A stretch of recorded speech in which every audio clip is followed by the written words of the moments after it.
حضرت صلی اللہ علیہ وآلہ وسلم پر وحی کا ابتدائی دور اچھے سچے پاکیزہ خوابوں سے شروع ہوا۔ آپ خواب میں جو کچھ دیکھتے وہ صبح کی روشنی کی طرح صحیح اور سچا ثابت ہوتا۔ پھر من جانب قدرت آپ تنہائی پسند ہو گئے اور آپ نے غار حرا میں خلوت نشینی اختیار فرمائی اور کئی دن اور رات وہاں مسلسل عبادت اور یاد الہی و ذکر میں مشغول رہنے لگے۔ جب تک گھر آنے کو دل نہ چاہتا توشہ ہمراہ لیے ہوئے وہاں رہتے۔ توشہ ختم ہونے پر ہی اہلیہ محترمہ حضرت خدیجہ رضی اللہ تعالی عنہا کے پاس تشریف لاتے اور کچھ توشہ ہمراہ لے کر پھر وہاں جا کر خلوت گزین ہو جاتے۔ یہی طریقہ جاری رہا یہاں تک کہ آپ پر حق منکشف ہو گیا اور آپ غار حرا ہی میں قیام پذیر تھے کہ اچانک حضرت جبرائیل علیہ السلام آپ کے پاس حاضر ہوئے اور کہنے لگے کہ اے محمد پڑھو۔ آپ فرماتے ہیں کہ میں نے کہا کہ میں پڑھنا نہیں جانتا۔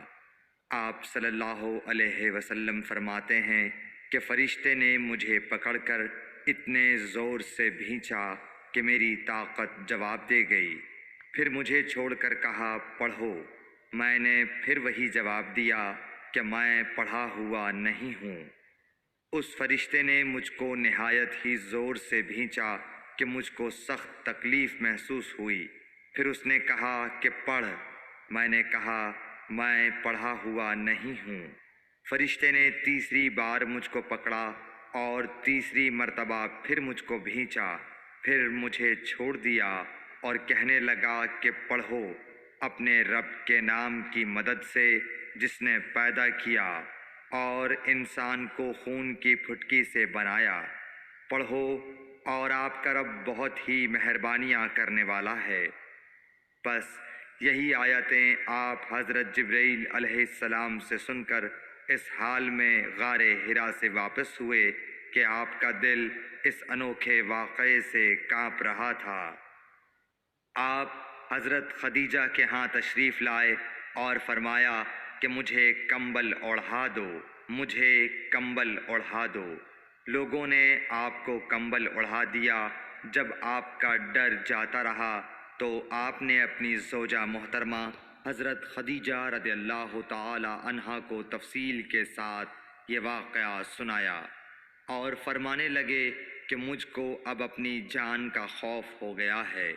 آپ کی اہلیہ محترمہ حضرت خدیجہ رضی اللہ تعالی عنہا نے آپ کی ڈھارس بندھائی اور کہا کہ آپ کا خیال صحیح نہیں ہے۔ اللہ کی قسم آپ کو اللہ کبھی رسوا نہیں کرے گا۔ آپ تو اخلاق فاضلہ کے مالک ہیں۔ آپ تو کنبہ پرور ہیں، بے کسوں کا بوجھ اپنے سر پر رکھتے ہیں، مفلسوں کے لیے آپ کماتے ہیں، مہمان نوازی میں آپ بے مثال ہیں اور مشکل وقت میں آپ امر حق کا ساتھ دیتے ہیں۔ ایسے اوصاف حسنہ والا انسان یوں بے وقت ذلت و خواری کی موت نہیں پا سکتا۔ پھر مزید تسلی کے لیے حضرت خدیجہ رضی اللہ تعالی عنہا آپ کو ورقہ بن نوفل کے پاس لے گئیں جو ان کے چچا زاد بھائی تھے اور زمانہ جاہلیت میں نصرانی مذہب اختیار کر چکے تھے اور عبرانی زبان کے کاتب تھے۔ چنانچہ انجیل کو بھی حسب منشائے خداوندی عبرانی زبان میں لکھا کرتے تھے۔ انجیل سریانی زبان میں نازل ہوئی تھی، پھر اس کا ترجمہ عبرانی زبان میں ہوا۔ ورقہ اسی کو لکھتے تھے۔ وہ بہت بوڑھے ہو گئے تھے، یہاں تک کہ ان کی بینائی بھی رخصت ہو چکی تھی۔ حضرت خدیجہ رضی اللہ تعالی عنہا نے ان کے سامنے آپ کے حالات بیان کیے اور کہا کہ اے چچا زاد بھائی، اپنے بھتیجے محمد صلی اللہ علیہ وسلم کی زبانی ذرا ان کی کیفیت سن لیجئے۔ وہ بولے کہ بھتیجے آپ نے جو کچھ دیکھا ہے اس کی تفصیل سناؤ۔ چنانچہ آپ صلی اللہ علیہ وآلہ وسلم نے از اول تا آخر پورا واقعہ سنایا، جسے سن کر ورقہ بے اختیار ہو کر بول اٹھے کہ یہ تو وہی ناموس معزز رازدان فرشتہ ہے جسے اللہ نے حضرت موسیٰ علیہ السلام پر وحی دے کر بھیجا تھا۔ کاش میں آپ کے اس عہد نبوت کے شروع ہونے پر جواں عمر ہوتا، کاش میں اس وقت تک زندہ رہتا جب کہ آپ کی قوم آپ کو اس شہر سے نکال دے گی۔ رسول کریم صلی اللہ علیہ وآلہ وسلم نے یہ سن کر تعجب سے پوچھا کہ کیا وہ لوگ مجھ کو نکال دیں گے، حالانکہ میں تو ان میں صادق و امین و مقبول ہوں۔ ورقہ بولا، ہاں یہ سب کچھ سچ ہے، مگر جو شخص بھی آپ کی طرح امر حق لے کر آیا لوگ اس کے دشمن ہی ہو گئے ہیں۔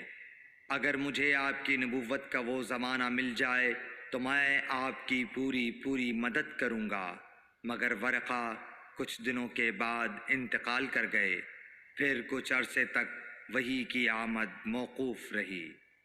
صحیح بخاری حدیث نمبر 3۔